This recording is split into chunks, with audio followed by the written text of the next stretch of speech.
Hello dear students, welcome to today's class. So children, as you know, we have completed chapter 2, political science, role of the government in health.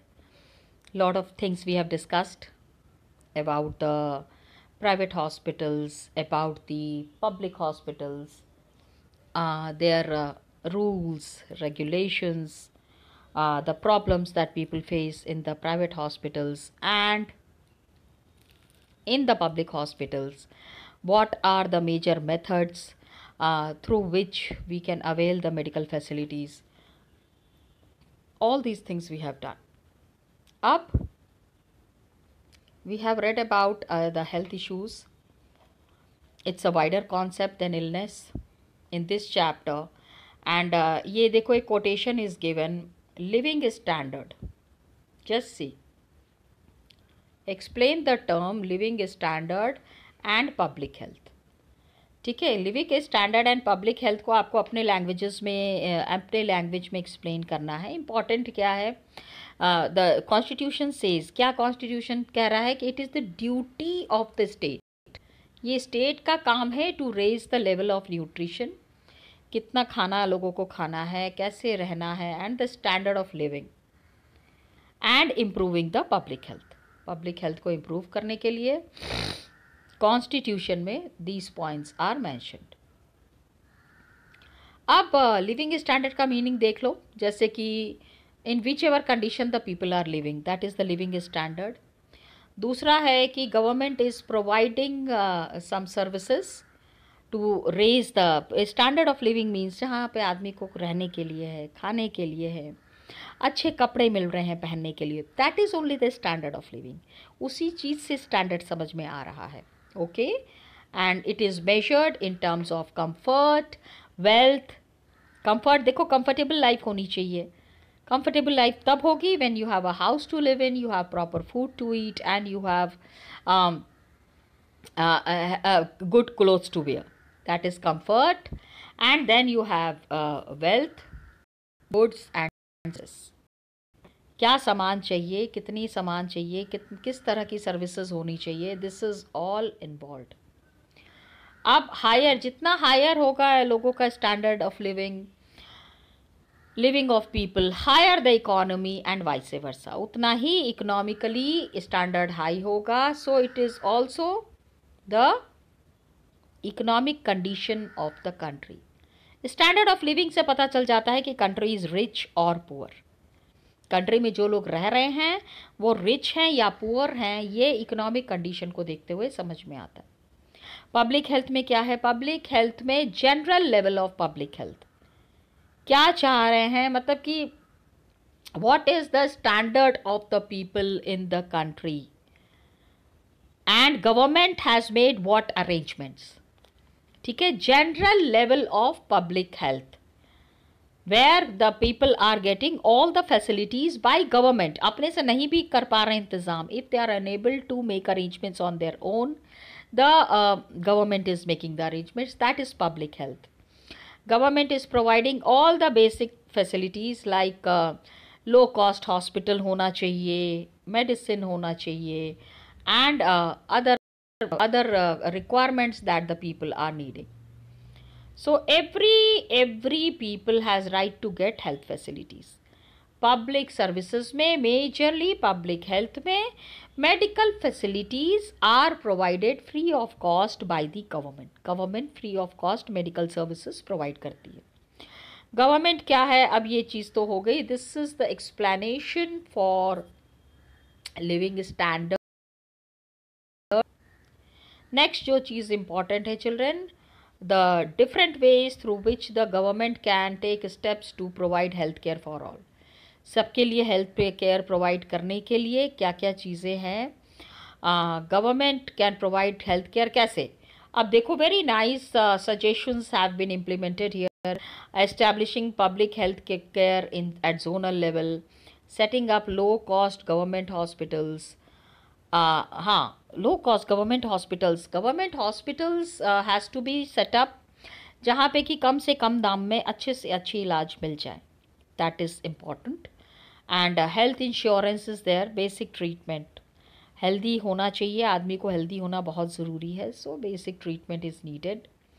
Clean drinking water सबसे important, one of the most important requirements is the clean drinking water. And pollution भी check करना है, ठीक है. बहुत polluted environment होने से it's not very good. Clean drinking water, checking pollution. Low cost medicine, generic medicine का मतलब कहना, मतलब समझना, it is the low cost medicine. Medicine का कॉस्ट भी बहुत हाई होने से it is a big problem for the common people. So generic medicine are available at low cost. Health care program awareness भी लोगों के अंदर में लेके आनी है. So mobile clinic should be, health care programs चलाने हैं. And there has to be proper awareness. सबको हेल्थ इश्यूज़ के बारे में पता होना चाहिए. Mobile clinic should be encouraged in more in rural areas. गाँव में जो है the movie clinic is there, that should be there in the rural areas. इसके बाद what differences do you find between private and public health services in your area. हमारी area में private and public services जो है हमारी area में, वो क्या क्या चीज़ें हैं दैट इज़ नीडेड. देखो the blanks are given here, you have to fill up the blanks. Facilities there, cost of services कितनी है, अवेलेबिलिटी ऑफ सर्विस. प्राइवेट तो हाई होगा एंड ईजिली अवेलेबल सर्विस है. पब्लिक में low cost would be there and poor and it is taking long time to provide services. Okay. Then improvement in water and sanitation. पानी का इंतज़ाम करना है, sanitation की व्यवस्था करनी है. If the area is sanitize, बहुत ज़्यादा क्लीन एंड नीट एरिया होगा तो it is good for the environment. Examples यहाँ पे दिया हुआ है कि गंदे पानी से हमको कितनी प्रॉब्लम्स हो सकती है. That is what is very clearly mentioned here. Got it children. तो ये हमने क्वेश्चन आंसर्स कंप्लीट कर लिए हैं. आप इन क्वेश्चंस को please do notebooks. Rest we will be doing in the next class. We are starting a new chapter, children, in history. Let's start the second chapter in history. Okay, children. Come, let's start the next chapter. Hello, dear students. So, just now we have discussed the question and answers of chapter 2, political science. As you know, we have completed the second chapter in political science, role of government in health. Health services, very important. And as you know, you can see that the time that is going on in this time, nothing in this world is important than being healthy. You can see how the world is struggling for being healthy. A lot of discussions we had on a good health, on a healthy life, and what should people do to carry on with a healthy life. It's because when we say health is wealth, yes, children, we mean it. Actually, we mean it. That if a person is unhealthy, nothing can cure that person. Nothing can give happiness to that person just for being healthy. The person wants immediately the health issue must be solved and the person must be cured. Okay? So the questions we have discussed, please write it down in your notebooks. I know this would be of great help to you. अभी नहीं समझ में आ रहा है, but then the unit tests that are there, the midterm that is there, you need to solve these questions, children. It's very important. Okay. Now, yes, because 2 chapters we have completed in political science, but in history we have completed just 1 chapter. So I decided that we'll be starting the second chapter in history, and it is talking about new kings and kingdoms. Children, when we talk about new kings and new kingdoms, this part actually deals with a time. This part deals with an era where we will be talking about the coming of or the rising of new kings. Till now, what we have discussed, I mean, sixth class में जो आपने पढ़ा, that was all about ancient history. As in the first chapter we have discussed, this year we will be doing the medieval history. So in this medieval history, the medieval period that is there, immediately after the ancient period, there were many new kingdoms which had come up, many new kings, and the kingdoms that had come up. What was the role played by the kings? How did the king establish the kingdoms? What were the problems that they have to face? Some kings were Indian, some kings were outsiders. Outsiders means the Mughals, the sultans. This was the time when there was the advent of the Muslim Empire. Islamic people. The Islamic people had come to India and they have established themselves in a very big manner. So here we start the chapter, dear students, and this chapter, yes, it would be dealing about the new dynasties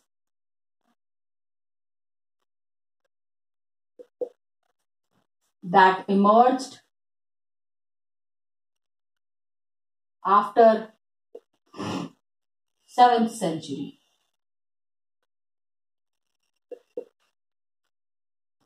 7th century के बाद, the dynasties that had come up, the ruling categories that had come up, is one that is that we will be discussing in this chapter. Which were these new ruling dynasties? एक I'll be showing you the map work, children. Map work अगर आप देखेंगे तो उसमें पता चलेगा कि different regions have got different emperors. अलग अलग एरिया में अलग अलग रूलर्स आए. Many new rulers have come in these areas. कौन थे ये rulers? Who were these rulers? How did they establish themselves? This is what is there that we will be discussing in detail in this chapter. Got it, children? So what we do is, सबसे पहले हमको समझना पड़ेगा that there was the emergence of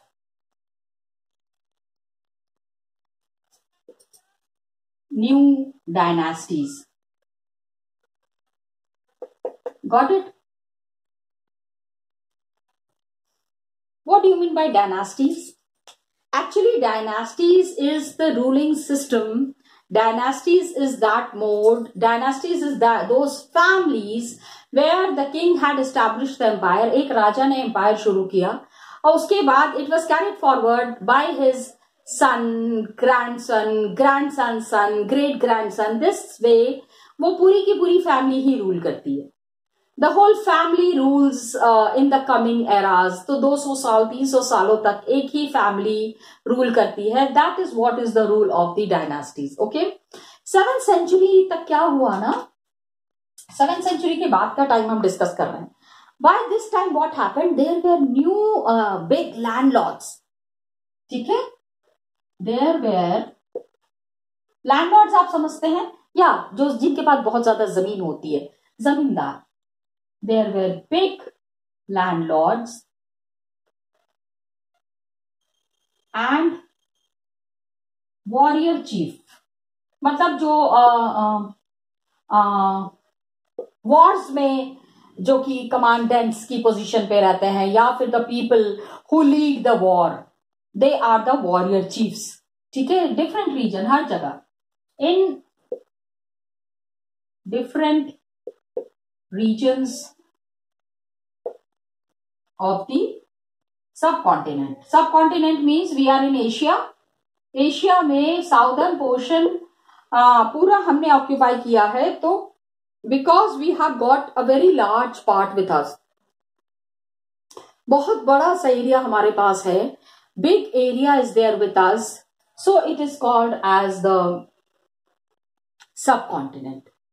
यहां पे क्या हुआ, ये जो किंग्स हुए देयर, पहले से जो किंग्स थे, they acknowledge them as their subordinates और सामंतास. Kings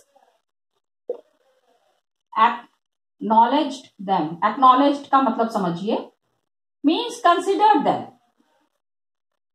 Acknowledged them as Samantas. Samantas. हाँ, इसको मैं एक ही में लिख देती हूँ. I would write it as one only because this is one word. Otherwise you'll be getting confused. इनको इन्होंने क्या किया ना, they gave them a position of Samanta. कि आप हमारे, जैसे the warrior chief is there और the landlord is there, the warrior chiefs who were there, जो कि लड़ाई में बहुत सारी जंग जीत चुके हैं या फिर लोगों के बीच में बहुत पॉपुलर हैं, ऐसे लोगों को किंग ने कहा कि because they are very popular amongst the common people, तो इनको हम अपना असिस्टेंट बना लेते हैं, इनको हम अपना रिप्रेजेंटेटिव बना लेते हैं. So the kings appointed them as the representatives and they, उनको नाम क्या दिया, इनको कहा कि आप हमारे सामंता हैं, हमारी प्रजा की देखभाल कीजिए, हमारी प्रजा की रक्षा कीजिए. अब क्या हुआ, सामंता का काम क्या था, they used to bring big gifts for their king and provide them with military support. जब भी whenever king is going for a war, he will tell the samanta, हमारी आर्मी को तैयार किया जाए, ठीक है, हमारी सेना को तैयार कीजिए, हमको वॉर के लिए जाना है. वो राजा हमारे राज्य पे आक्रमण करने वाले हैं, तो हम जाके उनको जवाब देंगे और उनसे हमारा युद्ध होगा, हमारे सेना तैयार कीजिए. That was the work of सामंता. सामंतास used to maintain big armies. उनका खाना पीना, सैलरी, एवरीथिंग सामंतास were giving. So you can understand how powerful the सामंतास वेर. सामंतास वेर वेरी पावरफुल पीपल. और ये क्या करते थे, किंग को बहुत खुश रखते थे. They used to bring gifts for the king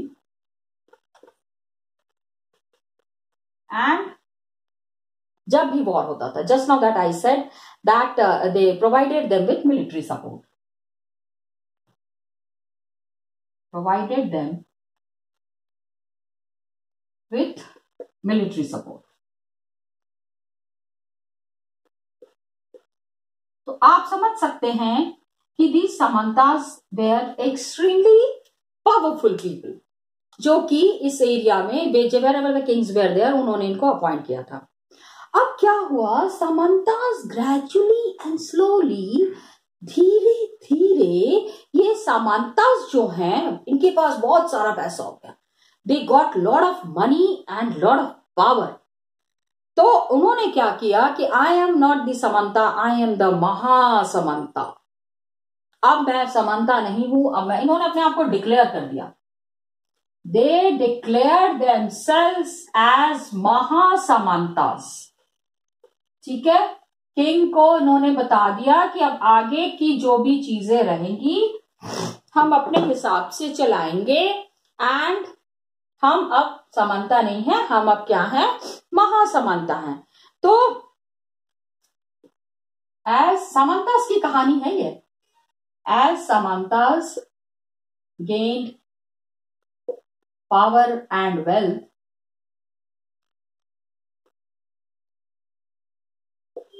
they declared themselves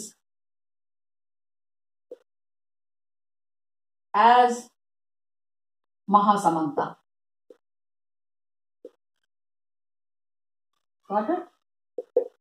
इन्होंने अपने आप को महासमंता डिक्लेयर कर दिया कि अब हम सबसे पावरफुल हैं. सम प्लेसेस उन्होंने कहा कि अब हम महासमंता हैं. Some places they said themselves और महामंडलेश्वर. महामंडलेश्वर, यू नो, पहले जो, जैसे कि suppose there is Uttar Pradesh जैसे आज स्टेट है ना, तो and in the olden days what happened ना, स्टेट्स वर कॉल्ड एज मंडल. क्या कहते थे, मंडल. It was group of villages, group of towns was called as मंडल and they declared themselves as महामंडलेश्वर. कि अब हम महामंडलेश्वर हैं, we are the great lord of the region. सबसे बड़े पावरफुल लोग हैं. लाइक महामंडलेश्वर का मतलब होता है the great lord of the region. आसपास के एरिया में हम सबसे ज्यादा पावरफुल हैं, हमसे ज्यादा पावरफुल कोई भी नहीं, ऐसा इन्होंने डिक्लेयर किया। When they declared this thing, तो while they declared themselves as महामंडलेश्वर, अब इनको अच्छा नहीं लगता था that the king is giving them order. They used to feel कि किंग को सारा सपोर्ट हम करते हैं, किंग को किंग हमने बनाया हुआ है, who are they to give us orders? They declared themselves as kings. उन्होंने कहा अब हम किंग हैं, and they asserted their independence from their overlords. They asserted their independence from the overlords. जो महाराजा थे ना, उनसे उन्होंने अपने आप को इंडिपेंडेंट डिक्लेयर कर दिया। दे डिक्लेयर्ड कि अब हमको राजा से कोई लेना देना नहीं है, हमारी अपनी सरकार है, हम अपना रूल अपने हिसाब से चलाएंगे, हम किसी से बातचीत करके नहीं चलाएंगे। अब ट्राई टू अंडरस्टैंड, इसका एक एग्जाम्पल देते हैं। You will not understand it in this manner. एक बारी क्या हुआ, अब कहानी, please understand, this is the story. एक कहानी ये है कि डेक्कन रीजन में, डेक्कन में that is in the south, there were the Rashtrakutas.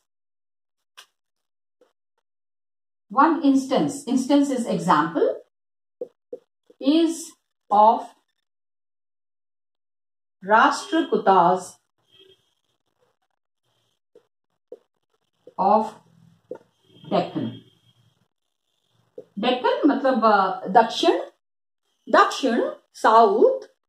तो इन्होंने क्या किया कि पहले क्या थे ना, ये जो राष्ट्रकूटास थे, these Rashtrakutas, they were subordinate to the Chalukyas of Karnataka. The Rashtrakutas were subordinate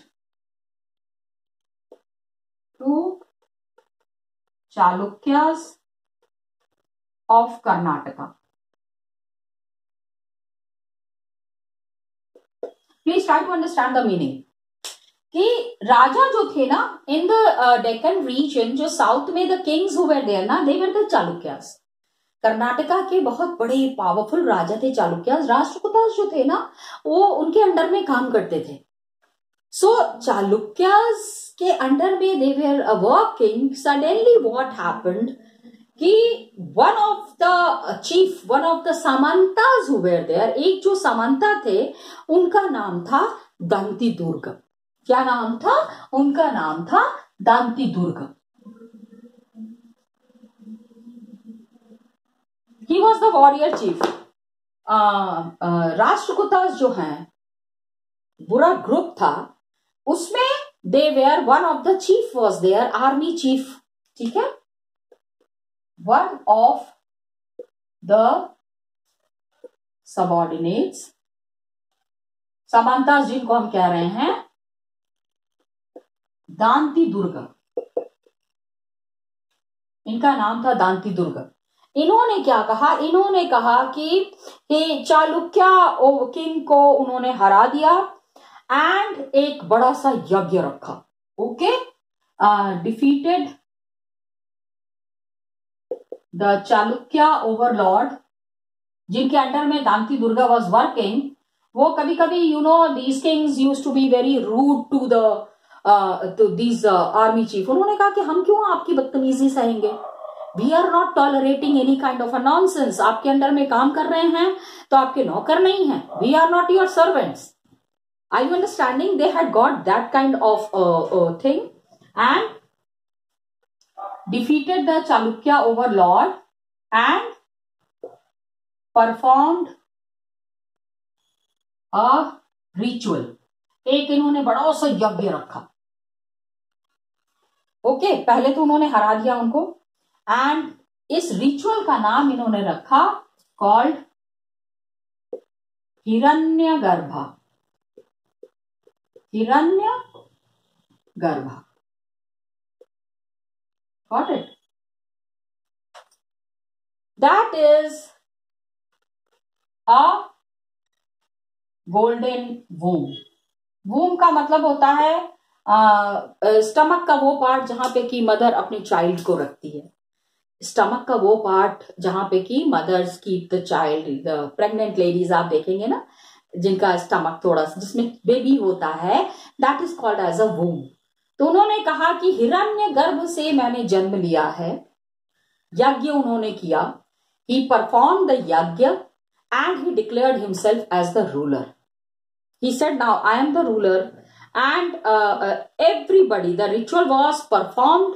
बड़ा सा एक यज्ञ करके सारे लोगों को उन्होंने बता दिया वहां पे कि now onwards I am the ruler. Chalukya ruler is overthrown by me. Chalukya ruler को मैंने खत्म कर दिया है. चालुक्य रूलर को मैंने मार डाला है. Now I am the ruler. Golden womb से I have taken birth. वो लोगों ने पूछा ना, राजा आप कैसे बन गए, कहां से आए? बोले वो मैं I have taken birth as a king. By God's order, भगवान ने आदेश दिया है.